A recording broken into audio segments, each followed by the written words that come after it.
So hello everyone, welcome once again to this channel. I hope so you all are doing well.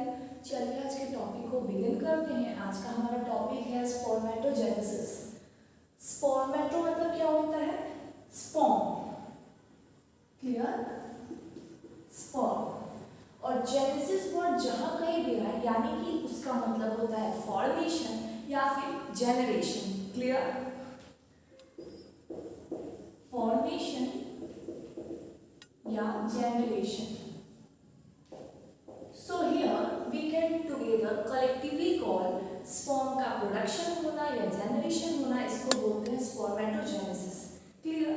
अब spermatogenesis पढ़ने से पहले यानी sperm का production होने से पहले ये तो होना चाहिए गैमेटोजेनेसिस वाली प्रोसेस। मेल्स में गैमेटोजेनेसिस वाली प्रोसेस कैसे होती है यानी कि गैमेट्स का फॉर्मेशन कैसे होता है, मेल गैमेट्स, उसके बारे में थोड़ा बेसिक जान लेते हैं, क्लियर? तो हेडिंग लगाना है आपको गैमेटोजेनेसिस इन मेल, यानी कि गैमेट का फॉर्मेशन कैसे हो रहा है मेल में। तो गैमेट्स का फॉर्मेशन पहली बारी it begins at puberty. Puberty यानी कि वही 12-13 साल वाली उम्र में ये प्रोडक्शन बिगिन हो जाता है। अब क्यों होता है? Due to rise in significant hormones. अब कौन कौन से हॉर्मोन्स है उसके बारे में मैं शॉर्ट में आपको बता दूंगी, क्लियर? जो भी क्लास 11 का chapter chemical control and coordination है उससे रिलेटेड जो कुछ भी बातें होगी मैं आपको बता दूंगी, clear? It begins at puberty due to rising significant hormones such as GnRH, इसका नाम आपने सुना होगा, GnRH यानी कि गोनाडोट्रोपिन रिलीजिंग हार्मोन, क्लियर? तो क्या है GnRH? अब इसका फुल फॉर्म आपको लिख लेना है गोनाडोट्रोपिन releasing hormones। दूसरा आता है that is LH और तीसरा FSH। FSH का फुल फॉर्म होता है follicular stimulating hormone, clear?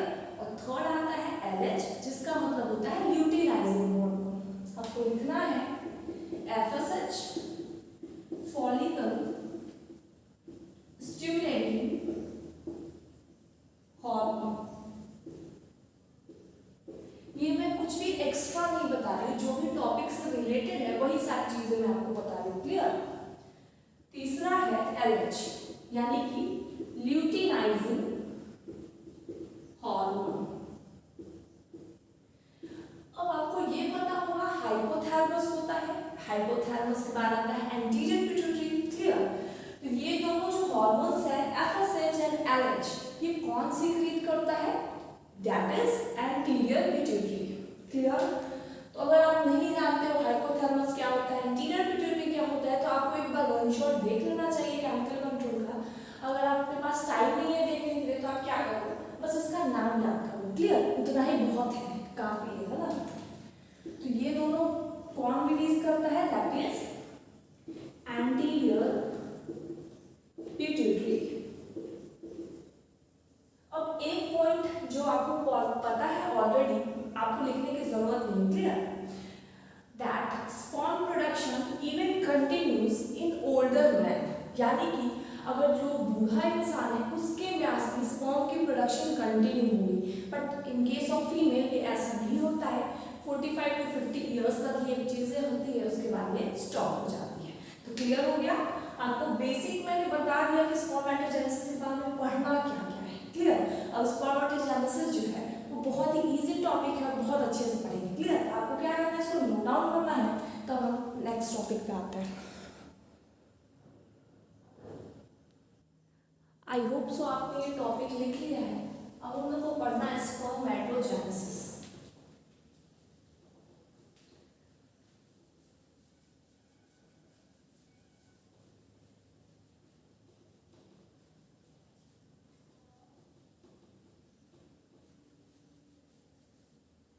स्पर्मेटो major topic है, दैट इज स्पर्मेटोसाइटोजेनेसिस, दूसरा आता है स्पर्मियोजेनेसिस एंड तीसरा आता है स्पर्मिएशन। आपको एक कॉर्नर में लिखना है, फर्स्ट स्पर्मेटोसाइटोजेनेसिस, दूसरा है स्पर्मियोजेनेसिस, तीसरा है स्पर्मिएशन। आपको बिल्कुल टेंशन फ्री होकर पढ़ना है कि कौन कौन सी चीजें क्या होता है, स्पर्मेटोगोनिया क्या होता है, स्पर्मेटोसाइट क्या होता है, primary spermatocyte, secondary spermatocyte, spermatocytogenesis क्या होता है, स्पर्मियोजेनेसिस क्या होता है, स्पर्मिएशन क्या होता है। बहुत सारे डिफरेंट टर्म्स हैं, आपको भी बहुत कंफ्यूजन लग रहा हो कि क्या कौन सा टर्म क्या डिनोट करता है, clear. But at the end of lecture आपको पूरा चीजें क्लियर हो जाएगी, क्लियर। तो पहले ये बताओ मुझे कितना नंबर ऑफ क्रोमोसोम्स होता है, या आप बात करो मेल्स का या फीमेल का, तो क्या होता है, वी हैव 46 क्रोमोसोम यानी कि 23 पेयर, है ना। तो 44 तो सब में सेम होता है, क्लियर, लेकिन दो क्रोमोसोम डिफरेंट होता है, दैट इज XY। अभी हम लोग मेल का पढ़ रहे हैं, दैट इज XY, क्लियर। तो 44 प्लस XY, इतना चीजें क्लियर हो गई, इसमें कोई डाउट नहीं, क्लियर। तो क्रोमोसोम नंबर डिप्लॉयड होता है यानी कि 2n, किसके फॉर्म में, 2n, क्लियर। अभी मैंने कुछ भी नहीं बताया आपको, सिर्फ मैंने क्रोमोसोम नंबर लिखा है, क्लियर। देखो अब ये 2n में क्या होगा, माइटोसिस होगी, पहली बारी क्या होगा, माइटोसिस होगा। अब याद करो मैंने 2 दिन पहले आपको बताया है माइटोसिस और मियोसिस। माइटोसिस एक बार फिर बताती हूँ, माइटोसिस यानी कि इक्वेशनल डिवीजन, यानी कि अगर 2n है तो बाद में भी 2n रहेगा, दैट इज इक्वेशनल डिवीजन। लेकिन मियोसिस है तो क्या होगा, अगर 2n है तो बन जाएगा n, क्लियर हो रहा है। अब देखो, और मियोसिस 1 का भी काम आएगा, तो आपको मैं एक बार फिर से बता देती हूँ, meiosis 1 that is also reductional division, लेकिन मियोसिस 2 क्या होता है, इक्वेशनल डिवीजन। तो आप लोग सोच रहे हो मैम मियोसिस 1 और मियोसिस 2 तो हमने पढ़ा ही नहीं है जूलॉजी में, तो ये बॉटनी में है, दैट इज सेल साइकिल वाले चैप्टर में, मियोसिस फर्स्ट, मियोसिस सेकंड। तो मियोसिस फर्स्ट क्या है, they are also reductional division, and meiosis second क्या है, they are the equational division. Clear हो रहा है, एनी डाउट। मैं चेक कर रही हूँ आपके क्या कैमरे में सही से आ रहा है या नहीं आ रहा, सही है, चलो। तो देखो पहली बारी क्या हुआ, माइटोसिस हुआ यानी कि इक्वेशनल डिवीजन। मैं हर बार ये नहीं बोलूंगी कि इक्वेशनल डिवीजन हो रहा है, रिडक्शनल डिवीजन हो रहा है, मैं माइटोसिस मियोसिस टर्म यूज करूंगी, क्लियर। तो ये चीजें मैं बताती हूँ, चलो देखो। सो 2n है, माइटोसिस हुआ तो क्या बनेगा, 2 डायग्राम्स, कैसे चीजें चल रही है, तीनों प्रोसेस कैसे चल रहा है उसको बिगिन करते हैं, क्लियर। तो आप पहले मुझे ये बताओ कितने नंबर ऑफ क्रोमोसोम्स होते हैं, 46 क्रोमोसोम होते हैं, क्लियर। और पेयर में अगर मैं पूछूं तो 23, इतना तो चीजें आपको क्लियर होगा, ये तो बेसिक है। अब देखो अगर मेल की बात करें तो वहां भी क्या होगा, 44 तो मेल फीमेल दोनों में सेम होता है, यानी कि 44 क्रोमोसोम चाहे वो मेल हो फीमेल सेम रहता है, लेकिन 2 क्रोमोसोम डिफरेंट होता है ना। अगर फीमेल है तो XX होता है, मेल है तो XY होता है, क्लियर। तो क्योंकि अभी हम लोग स्पर्मेटोजेनेसिस पढ़ रहे हैं यानी कि फॉर्मेशन ऑफ स्पर्म जो कि मेल में होता है, तो हम लोग क्या कौन सा क्रोमोसोम नंबर लेंगे, XY, है ना। तो 44 प्लस XY, इतना चीजें क्लियर हुआ। अब ये होता क्या है, तो ये होता है डिप्लॉयड। डिप्लॉयड क्या होता है, हैप्लॉयड क्या होता है, 2n है तो डिप्लॉयड होगा, अगर n है तो हैप्लॉयड होगा, इतनी चीजें क्लियर है। चलो देखो, तो मान लो ये 2n है, इसमें क्या होगा, माइटोसिस होगा, क्लियर। माइटोसिस यानी कि इक्वेशनल डिवीजन। तो देखो पहला जो ये स्ट्रक्चर है इसको क्या बोलेंगे, स्पर्मेटोगोनिया, यानी कि ये अभी मेल जर्म सेल है, अभी स्पर्म बना नहीं है, ये मेल जर्म सेल है। हम लोग पूरा प्रोसेस कराएंगे कि स्पर्म का फॉर्मेशन कैसे हो रहा है, बहुत ही ब्यूटीफुल कॉन्सेप्ट है ना। तो देखो पहले ये डिप्लॉयड था, 2n था, तो इसको हम लोगों ने नाम दे दिया कि भैया तुम स्पर्मेटोगोनिया मेल जर्म सेल हो, क्लियर। अब इसमें हुआ क्या, तो इसमें हुआ माइटोसिस,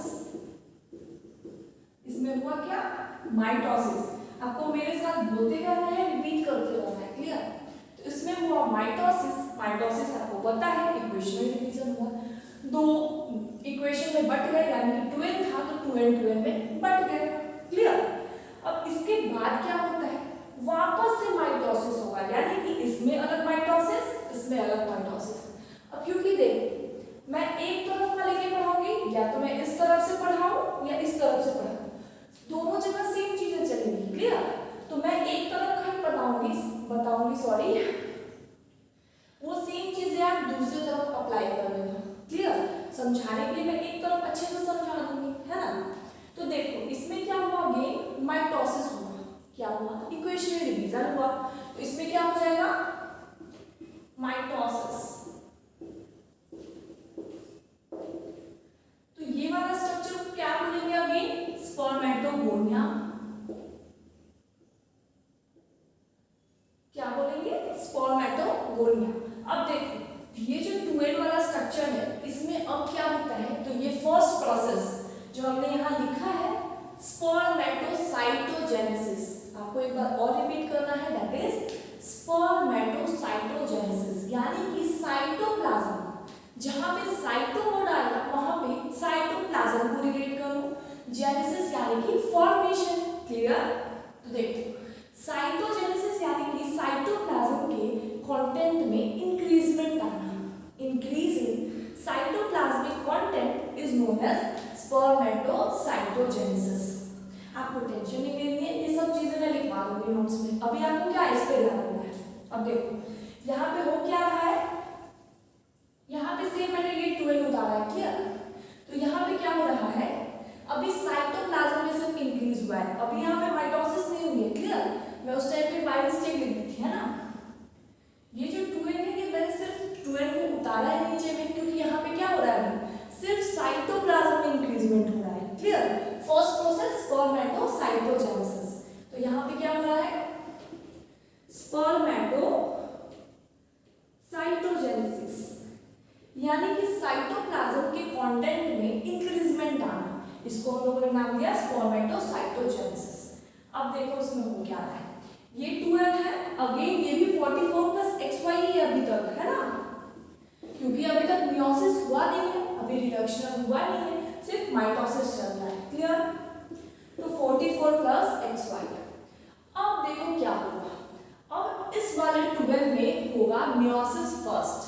मियोसिस फर्स्ट क्या होता है, आपको यहाँ पे लिखना है, जहां कहीं भी मियोसिस फर्स्ट आएगा, अगर आपको नहीं पता है आप लिख लो, है ना। मियोसिस फर्स्ट क्या हो जाएगा, that is reductional division, reductional division. वहीं अगर मियोसिस सेकंड में ही लिखा है, मियोसिस सेकंड, तो they are equational division, equational division. Meiosis first reductional division, meiosis second equational division, clear. तो अभी क्या हो रहा है, यहाँ पे 2n से बन रहा है m, यानी कि यहाँ पे हो रहा है रिडक्शन, तो यहाँ हो रहा है मियोसिस फर्स्ट। क्या हो रहा है, यहाँ पे मैंने करा दिया मियोसिस फर्स्ट, मियोसिस फर्स्ट यानी कि रिडक्शनल डिवीजन, है ना। चलिए तो यहाँ पे हुआ क्या, रिडक्शन हुआ, n में बढ़ गया। अब आप इतना फ्लो चार्ट नोट करो, फिर मैं यहीं से कंटिन्यू करूंगी, आपको इसी फ्लो चार्ट को आगे बढ़ाना है, मैं इसको रब करूंगी और फिर यही वाले पार्ट से कंटिन्यू करूंगी, क्लियर। तो आपको जो भी चीजें यहाँ पे ये बॉक्स में लिखना है, तो बॉक्स में नोट डाउन कर लो, क्लियर। तो आप इसको नोट डाउन करो, फिर मैं आगे बताती हूँ आपको।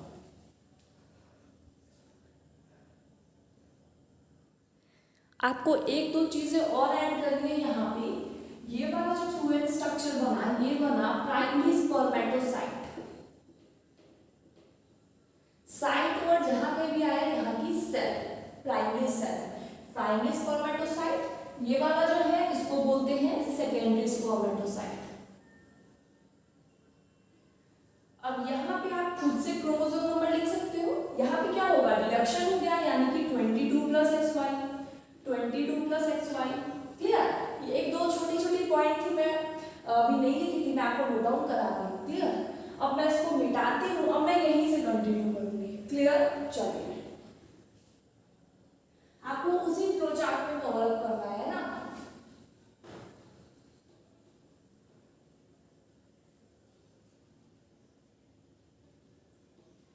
यहाँ पे हमारा प्राइमरी स्पर्मेटोसाइट बन चुका है, यानी कि यहाँ पे ट्वेल्व हो चुका है। ये क्या है? Primary spermatocyte. इसमें हमने क्या कराया था? मियोसिस फर्स्ट कराया था। तो क्या बना था आप बताओ? मैं तो पहले ही बता चुकी हूँ, मियोसिस फर्स्ट। तो ये एन बना था, इसको हमने क्या नाम दिया था? Secondary spermatocyte. क्लियर? अब सेकेंडरी स्पर्मेटोसाइट में क्या होता है? तो यहाँ पे होता है मियोसिस सेकेंड। अब मैंने आपको बताया है मियोसिस सेकेंड क्या होता है? इक्वेशनल डिवीजन, यानी कि यहाँ पे डिप्लॉइड का डिप्लॉइड ही रहता है, हैप्लॉइड का हैप्लॉइड ही रहता है। यहाँ पे प्लॉइडी चेंज नहीं होती है। क्लियर? तो सेकेंडरी स्पर्मेटोसाइट में आप ये बताओ मुझे, यहाँ अगर मैं मियोसिस सेकेंड कराती हूँ तो क्या यहाँ पे प्लॉइडी चेंज होगा? नहीं होगा। क्लियर? समझ में आ रहा है? चलिए, तो इस एन से क्या बनेगा? एन बन जाएगा, क्योंकि they are the equational division.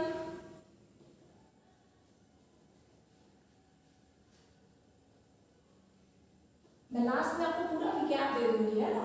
तो यहाँ पे क्या हो रहा है? मियोसिस सेकेंड, यानी कि इक्वेशनल डिवीजन। सेम चीजें यहाँ पे भी हो रही है, ये भी एन है। क्लियर?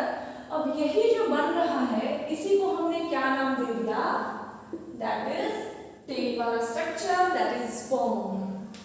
इसको हमने नाम दे दिया स्पर्म। क्या नाम दिया? स्पर्म। तो देखो यहाँ पे क्या हुआ, पहली बार जब सेकेंडरी स्पर्मेटोसाइट बनी, वहां जो सेल्स बने that are all of n ploidy, तो इसको हमने क्या नाम दिया?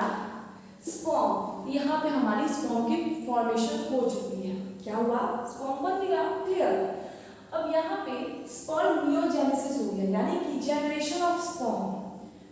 पहली वाली स्पर्मेटोसाइटोजेनेसिस कहाँ पे हो रही थी? आपको रिकॉल करना है। अब दूसरा प्रोसेस है, इस प्रोसेस को हमने बोला स्पर्मियोजेनेसिस।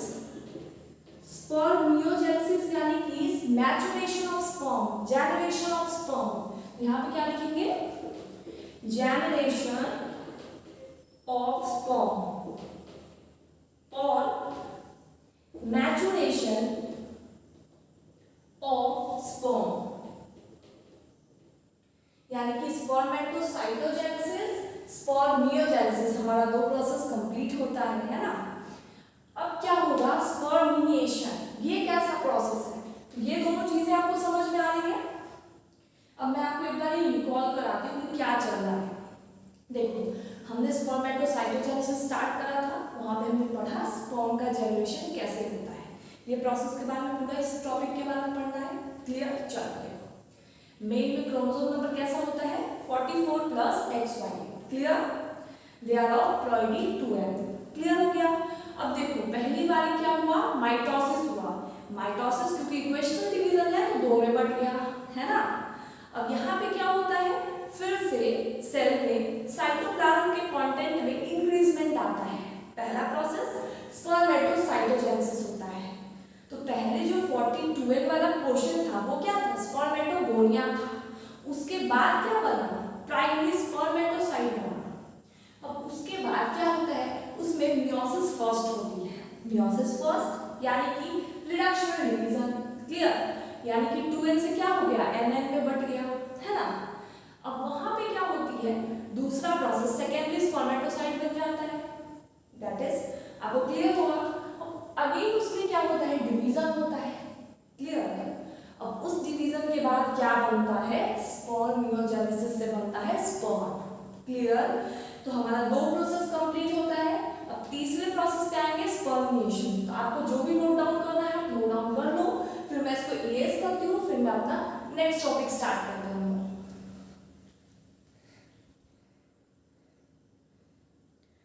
सो मैं इसको इरेज करती हूँ। अब मैं अपना थर्ड टॉपिक हम लोग स्टार्ट करते हैं, दैट इज स्पर्मिएशन। आज का लास्ट टॉपिक है ये। क्लियर? स्पर्मिएशन।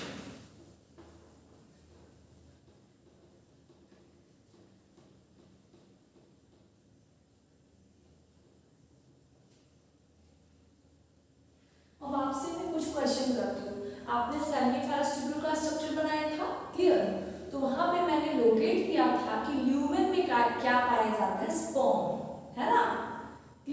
आपको याद नहीं है तो मैं आपको एक बार बना के बता देती हूँ। ऐसा कुछ सेमिनिफेरस ट्यूब्यूल का स्ट्रक्चर था। यहाँ पे ल्यूमेन में क्या मैंने क्या बोला था कि यहाँ पे स्पर्म इम्बेडेड होते हैं। अब इसका मतलब क्या है, देखो यही प्रोसेस को क्या बोलते हैं, स्पर्मिएशन, यानी कि release of sperm from the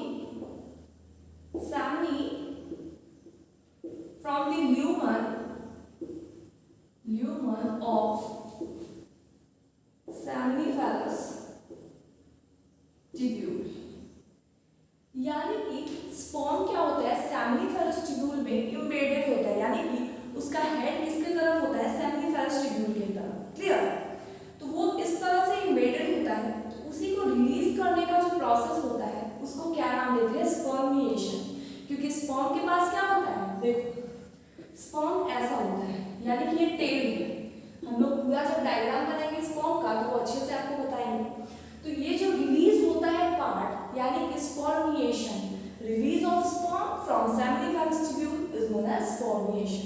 तो हमारा स्पर्मेटोजेनेसिस पूरा टॉपिक कंप्लीट होता है। अब हम लोग नेक्स्ट टॉपिक में आएंगे, दैट इज कल के लेक्चर में हार्मोनल कंट्रोल। क्लियर? मैं थोड़ा आपको हार्मोन से रिलेटेड कुछ पॉइंट्स आपको बता दूंगी, है ना। उसके बाद हम लोग स्ट्रक्चर ऑफ स्पर्म पढ़ेंगे and then we will carry forward for female reproductive system. Clear? तो तब तक आपको क्या करना है, तब तक स्पर्मेटोजेनेसिस प्रोसेस की एनसीईआरटी की रीडिंग करनी है। क्लियर?